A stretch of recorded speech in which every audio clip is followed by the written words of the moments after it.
Kin Live, magazine proche du Kinois. Kin Live, la vie à Kin.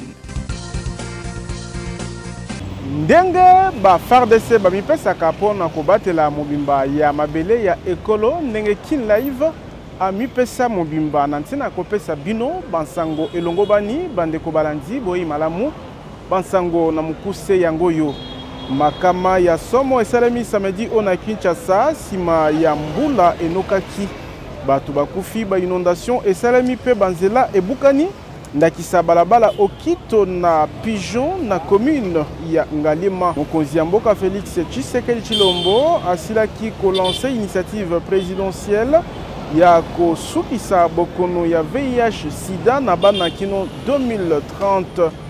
Représentante spéciale ya secrétaire général ya Nations Unies na Ekolo Congo démocratique Bintou Keita ayanganaki na bakambi ya AFCM 23 na koyoka mokonzi ya MONUSCO bokutani o ezali pona koluka kimia sima ko contrôler ville ya Kinshasa École RDC Afrique pe mokili toyaka liboso na bino pona otalisa manso tokutana kinango ignorance à la terre moko na moko ayeba boko be masolo ndete lobi Kin Live magazine proche des Kinois.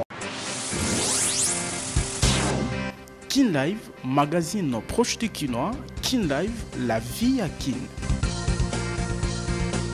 Batu bawei ba inondation ya kilikili esalemi na engumba mokonzi Kinshasa likambo oyo etalisi impact négatif ya dérèglement climatique.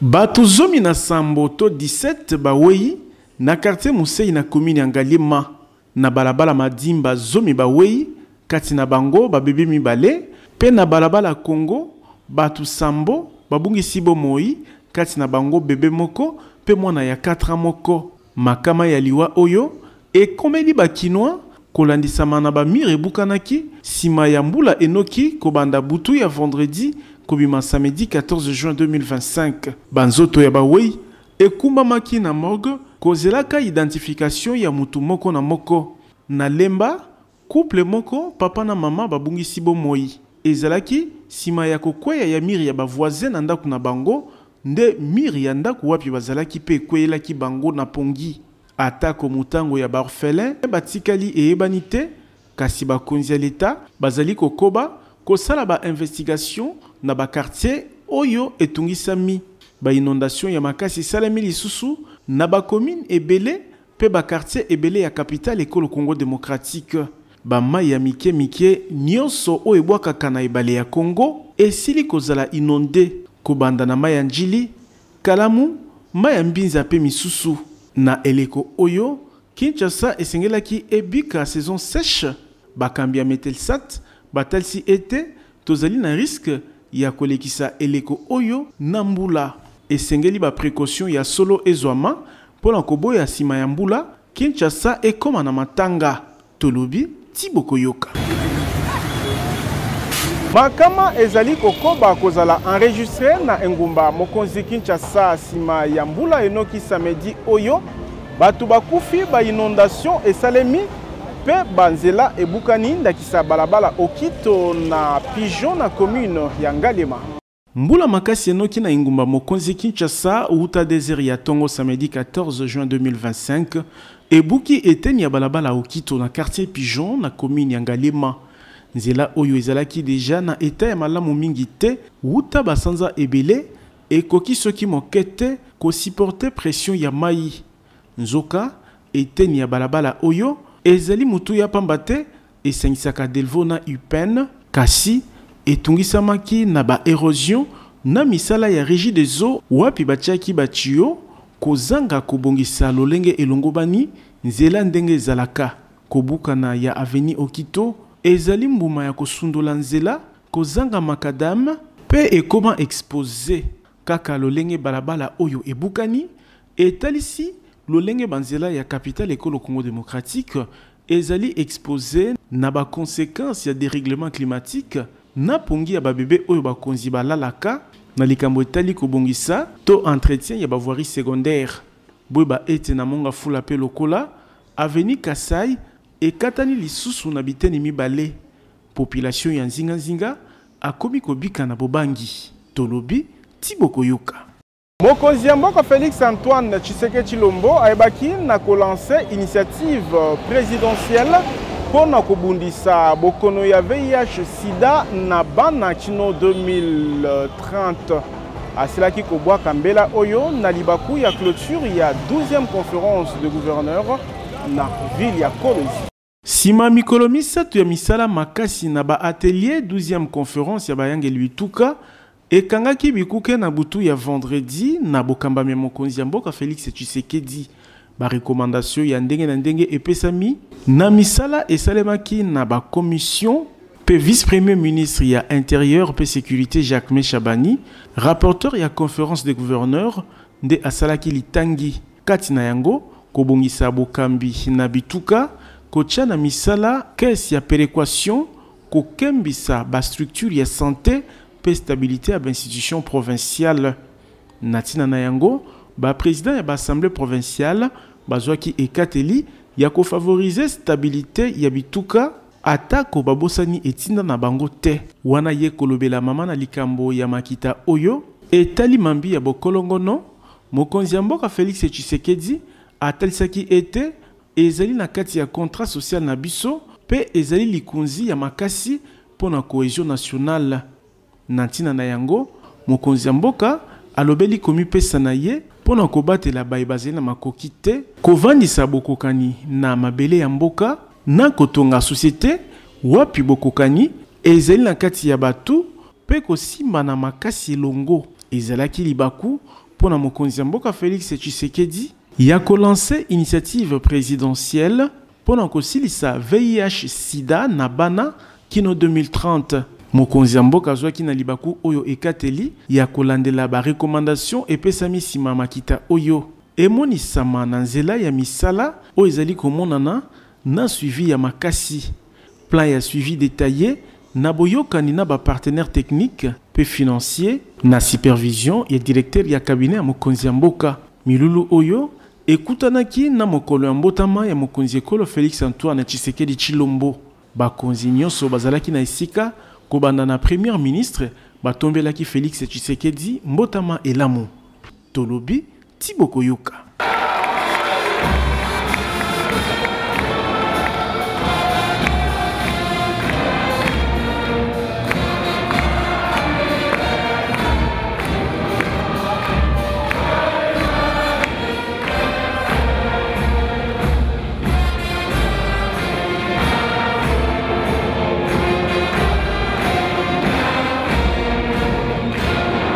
Wuta ville ya Goma mokonzi ya Monisco Bintu Keita asilaki ko solola na bakambi ya AFC M23 représentante spéciale ya secrétaire général ya Nations Unies na École Congo démocratique atalisi ete mutuya ya démarche na ye ezali koluka bozongi ya kimia pona bolamu ya population. Dans un contexte de tensions persistantes, il y a quelques jours de mon briefing devant le Conseil de sécurité des Nations Unies. Aujourd'hui, j'ai rencontré le leadership de l'Alliance Fleuve Congo, AFC M23. Cette rencontre s'inscrit dans le cadre d'une continuité d'efforts conjoints entamés depuis quelques mois au profit de la population. Comme vous le savez, avec la facilitation du CICR, du gouvernement congolais, de l'AFC M23 et de la MONUSCO, 1359 éléments des FARDC et de la PNC ont été transférés de Goma à Kinshasa. La MONUSCO reste engagée à appuyer toutes les initiatives susceptibles de favoriser une désescalade des tensions. Les responsables de l'AFC M23 ont exprimé leur volonté de trouver une solution pacifique à la crise. La MONUSCO reste également disposée à apporter des appuis nécessaires à toutes les initiatives de paix en cours. Namalongo ya babandi armé oyo justice aibaki na kokatela bitumbu Dieudonné Kabea asili kozala condamné na 20 ans ya boloko. likambo oyo esepelisi vice-ministre ya justice maître Samuel Mbemba Kabuya. Mitindo ya mokonzi ya mboka na likambo etali etumba contre babuki mibeko pe babandi en main armée na engumba mokonzi Kinshasa ezali kolata nzoto kolala kolamuka. Vendredi 13 juin, vice-ministre ya justice maître Samuel Mbemba Kabuya akitaki ye moko na division urbaine ya police ya Lukunga wapi ba incivique ebele bazalaki kosambisama na procédure ya flagrance. Kati na bango, Dieudonné Kabeya oyo abotolaki moto. Tribunal ebina kopesa ye etumbu ya 20 ans ya boloko kolandisama na mabunga na ye. Likambo oyo esepelisi population pe vice-ministre ya justice Samuel Mbemba Kabuya oyo azali kolandela na pene mitindo mokonzi ya mboka Félix Tshisekedi. Ata mokonzi ya ekolo pe zuzi wa yambo apesaki mitindo na gouvernement souminwa pe na ba magistrat ya mboka na biso po ete tolandela babandi nyonso bazali kosala mosala na mandoki na kati ya ville ya Kinshasa. Mikolo uti koleka tozalaki na Lemba, lelo tozala na Kintambo na kati ya mosala oyo. Yango tosengi na population a continuer kozala na vigilance. Mouvement nyonso moni ya mabe ya bato oyo, signaler la police, signaler ba magistrat pour que tokoka kolandela bato oyo. Ndenge tolobaki ville ya Kinshasa ezali ville ya kimia. Noko ya victime Gorvin Lobeyaze atondi mokonzi ya mboka oyo azwaki mokano na 46e conseil des ministres natina komona bakino kobika na kimia. Il y a de cela 3 semaines, petit frère Nangaza qui escroqué na niveau ya Kasavubu. Somela ki moto abima na nzela ka neza la main. Akuta na ba postula so batumo boyi babilo mo bongo ba botoli moto. Alors grâce à implication personnelle à chef de l'État, nous avons bêta qui le bon on a mis ça le vendredi dernier dans le conseil des ministres, de sorte que nous avons traqué bato bazo mon ça ba imo kama passi na ba criminalité na ba biloko boy. Vraiment nous sommes dans la joie et le lot moto ayibaki moto aza arrêté et condamné à 20 ans de prison. Sima ya condamnation babandi oyo bakotindama na ba prison ya haute sécurité libanda ya ngumba mokonzi Kinshasa tolobi Tiboko Yoka. Ba élément ya police ya légion nationale ya intervention babengami na discipline na esika ya mosala. Exhortation ezali ya commissaire divisionnaire adjoint François Kabeya Makosa na libaku ya parade akambaki na stade de martyr. Ezali parade ya Yambo, commandant ya Légion nationale ya intervention, commissaire divisionnaire adjoint François Kabeya Makosa akambaki na annexe stade de martyr. Liboso ya ba troupe, mokonzi ya sika ya leni abandaki Yambo na kotonda mokonzi ya mboka commandant suprême oyo aponiye pe abengi moko na discipline botosi ya mibeko wapi abetaki sete na présence ya moko na esika ya mosala. Commissaire divisionnaire adjoint Kabeya Makosa a rappelé que mission ya police peut spécificité ya unité na ye. Je crois que dans le côté de discipline, to bendi bino matoi pour la présence de bino. En dehors de la mission principale de la police, il y a combattre la bateau, dans bino ya bango. Bino to bakisi seulement que la formation anti-émeute pour les opérations. Il y a maintien et rétablissement, il y a ordre public. Donc, il y a des sous na antiterrorisme. Commandant ya Légion nationale ya intervention, alobela ki pe apolitisme ya police Yambo atalisa na ba commandant pe ba troupe nyonso ete bazali na confiance na ye. Biso la police nationale congolaise en général. Mais ici je parle de la LUNI. Nous sommes apolitiques. Ngai na yawa na ye na kombo ya motu moko te. Bakishe na ba élément bino nyonso tout na ba bazana la province. Tout le monde a ma confiance. Je voulais aussi à votre tour besoin de confiance. nakuti ba démonter, nakuti ba santoté, mais nakuti bato. Commissaire divisionnaire adjoint Azu Bokambi Aleni na eleko ba ville ebele ekolo Congo démocratique ndakisa ngomba mokonzi Kinshasa etungisami na phénomène ya braquage pe vol à main armée. Boetalisi était mbuma ya mosala ya unité na ye ezelami na impatience na population chinoise. Tolobi Tibokoyoka. Population ya Mbiza Delvaux na commune ya Ngalema eche maboko na miyibi misatu pe bandeko basengi renfort ya sécurité na eteni wana pambate bazali kobika malamu te insécurité et mati makasi. Malgré mise en garde ya bakonzi ya l'État, ba criminel pe miyibi bazali kokoba na musala na bango ya kolisa population ya Kinshasa. Tozali na Delvaux mingi penza na ngambu ya maternité. Bilenge miset bozali komona bachami maboko sima bango koyiba na shop ezwami pene etalisi victime ya vol oyo a témoigné boye. Baye ko escroquer ngai. Ngana oteka fantaisie libanda na mesa ngeza libanda na teka fantaisie na sala pe na shop ya petit frère na ngazo bela. Na tonga na obimisa biloko boye bango misatu baye bazaki plus de 5. Misonde ba kimi na bango. Za suka oyo akatana litoyo. Oya mwana quartier. Oya mwana quartier. Mama bonjour. Na ko choleta bana nike. Ngapela bilisi ba choleta yango na pesi. Oyo te ya mikolo, na bisa ya mikolo te ya bana na pesi. Ndoka nde mususu da kotaki na maison da na suka. Maison pesa ki ya kokangama. Ese akotaka bimisi saki vike saki ngeza ki likolo na ba téléphone na ngande azwi yango bamaka bandi ko kembe. Aza suka kotaki na kati. Abimi azwe ba te biso to landela ye.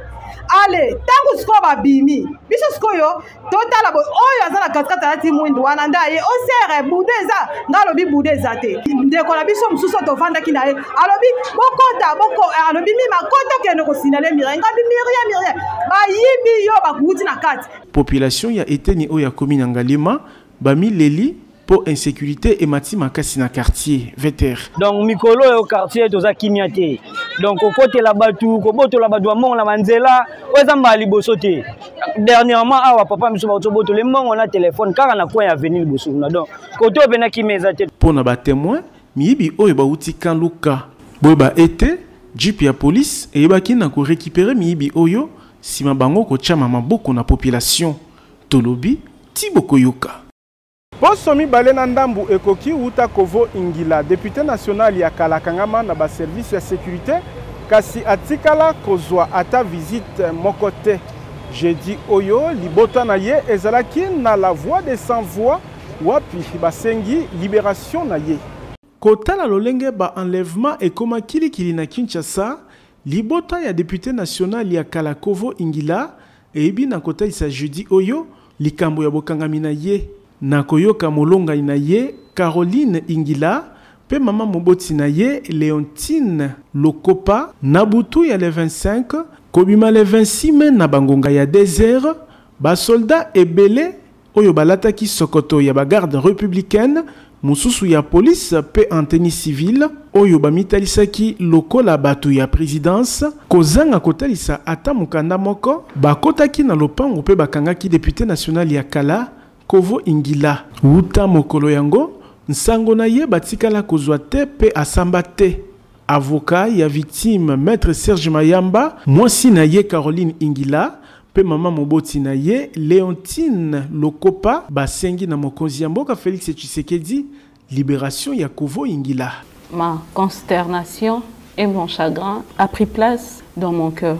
Je fais entendre ma voix jusqu'à la plus haute autorité de la République, Son Excellence, Monsieur le Président de la République, puisse entendre ma voix. On crie d'alarme de détresse à l'égard de mon mari, le député honoraire Kovo Ingila Bokondo, qui est introuvable jusqu'au jour d'aujourd'hui, kidnappé par le service intelligent de la République depuis le 26 mai 2025 à 2 h du matin, et caché dans les endroits où le droit de l'homme ne sont pas la bienvenue. Je crains le pire pour lui et c'est pourquoi je demande votre implication personnelle. Nangambu ya la voix des sans voix, asengi ete cadre ya MLC Kovo Ingila amonana, pesoki likambo ezali, asamba liboso ya juge na ye. Bandako ibere ya bakonzi na koti, réponse ezate balobi, réponse ezali ka ipana yo président de la République. yo poza moboti me nga nalingi namona mwana na ngai na miso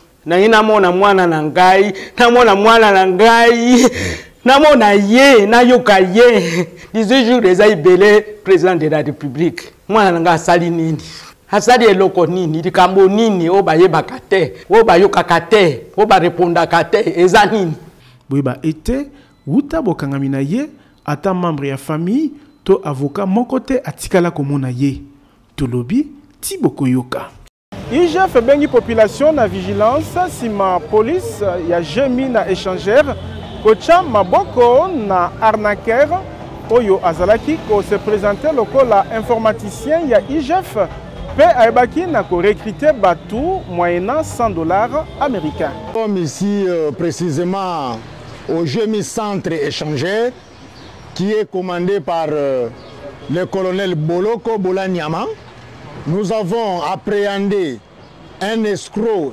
œuvrant au nom de l'IGF. Ce monsieur s'est passé comme un agent de l'informaticien de l'IGF. Il donne des emplois au peuple congolais, plus ou moins 250 personnes qu'il en a besoin, et à chacun il demande $100. Et ce monsieur est passé aux aveux par devant nous, qu'il a reçu, il a fomenté un compte au nom de l'inspecteur général de l'IGF actuel. On n'invente rien contre lui. Lui-même accepte qu'il a posé un mauvais acte, que les autorités et le peuple congolais puissent les pardonner. Le service de Jemi Centre a bâti un travail que nous informons même aux autorités. Voilà, s'il y a des histoires qui se passent même dans leur téléphone, soit à la télé, que c'est ce monsieur ici qui est l'auteur de cette escroquerie. Koma kololo pango na $1,500 ya pamba kasoko futa be $500 mususu kolanda moke moke. Soki po lingo koma patron ba bus ya sika 00 km na ba moto ezali kopesa mana nyongo na président Ziko Mukanga.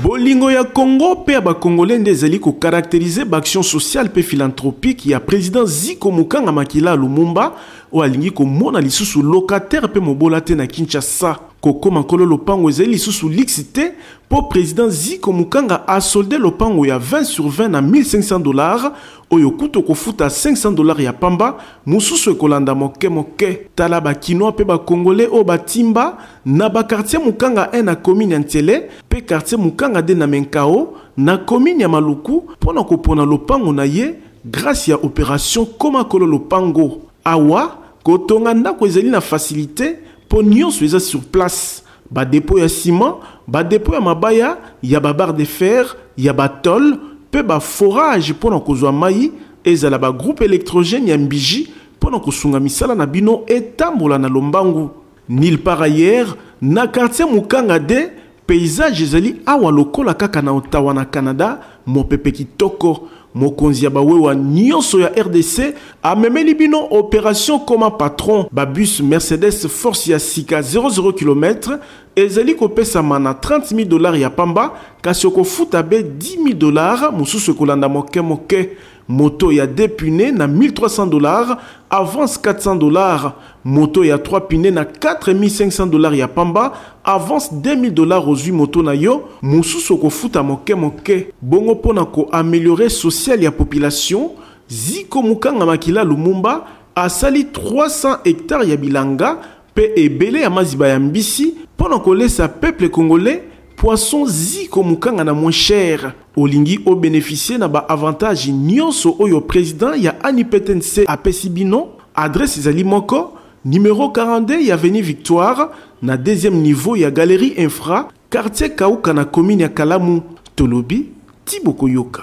Na ville ya Bandundu, ministre provincial ya infrastructure, travaux publics et aménagement du territoire Patrick Mbumbuzi a salaki visite ya inspection na voirie ya ville pour na koyeba lolenge kani ko réhabiliter yango atambolaki na balabala Kwangu avenue de l'aviation avenue boulevard pe na stade ngonga ya kobungisa ezali te kaka sima ya boponami na ye Ministre provincial ya infrastructure, travaux publics et aménagement du territoire ya Kwilu, ingénieur Patrick Mbumbu Dibimba aibaki na kokita na terrain na tina ya kosala état des lieux ya banzela ya ville ya Bandundu. Engebene programme ya gouvernement akamituna na o etali modernisation ya ba infrastructure, visite et inspection oyo ezalaki na tina ya kolandela qualité ya misala o ezali en cours pe kosala ba étude ya faisabilité ya banzela ya capitale ya Kwilu pour na koluka kobongisa yango. Accompagné na député provincial Désiré Ebinga Moponami ya ville ya Bandundu pe ya directeur ya OVD, ingénieur Patrick Mbumbu Dibimba azalaki na balabala Kwango kobanda ISC kino Iniband, balabala de l'aviation kobanda Bilotel kino rond-point Lipasa pe kolongwa rond-point kino marché Malebo wapi akomaki tina rond-point ya 21 mai na balabala boulevard. Ministre provincial ya infrastructure, travaux publics et aménagement du territoire, akendaki kino stade ya Sina, wapi constat ezali ya pasi, pambate mirebukani. Na thématique na biso alelo ezalaki totambola, totala misala oyo ezwamaki mbongo liboso, ndenge basalaki na misala oyo bauti ko financer sika.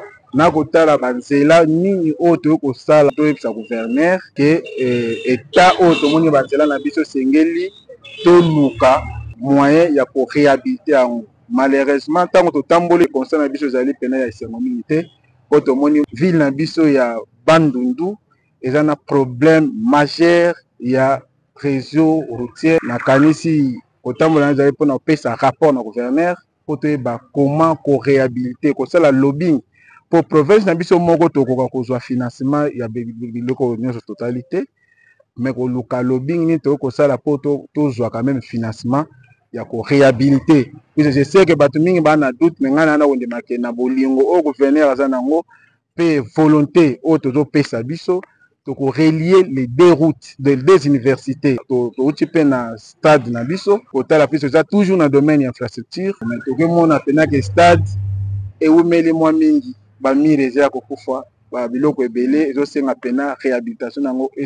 expert na bâtiment et travaux publics, ministre Patrick Mbumbu Dibimba atalsi etezali mutuya koluka financement nantina ya modernisation ya ba infrastructure na ville ya Bandundu en particulier pena etuka ya Kwilu en général.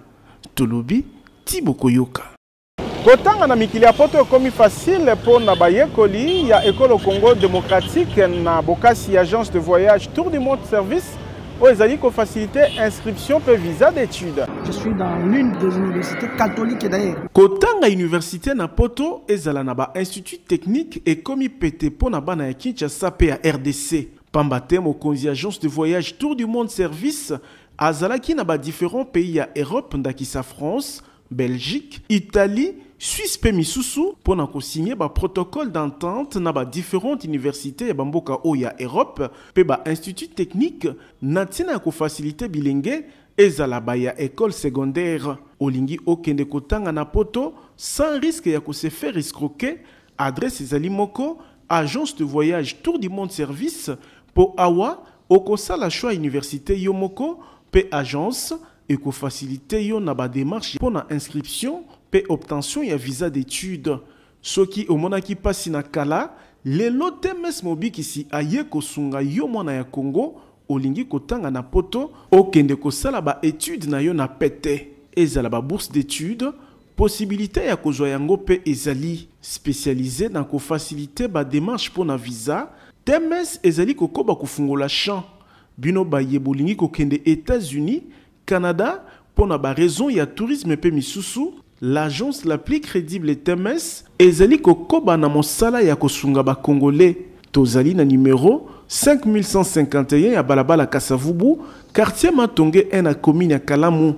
TMS mobiki sipo na ba démarche ya voyage na Kinshasa. Tolobi Thibaut Koyoka. Magazine Kin Live esuki awa tozalaki na sengo ko présenter bino ango kasitika totombela mbotama elamu na Christivi Makangu Makiese o azali ko souffler na buju moko le plus na bomo inaye. Magazine Kin Live pe mama Plamedi totombeli yo mbotama elamu Christivi Makangu Makiese na kombo ya équipe technique pe rédactionnelle totondi bino botondi sima caméra ezalaki Fabrice Ebengo. Kin Live, magazine proche de Kinois. Kin Live, la vie à Kin.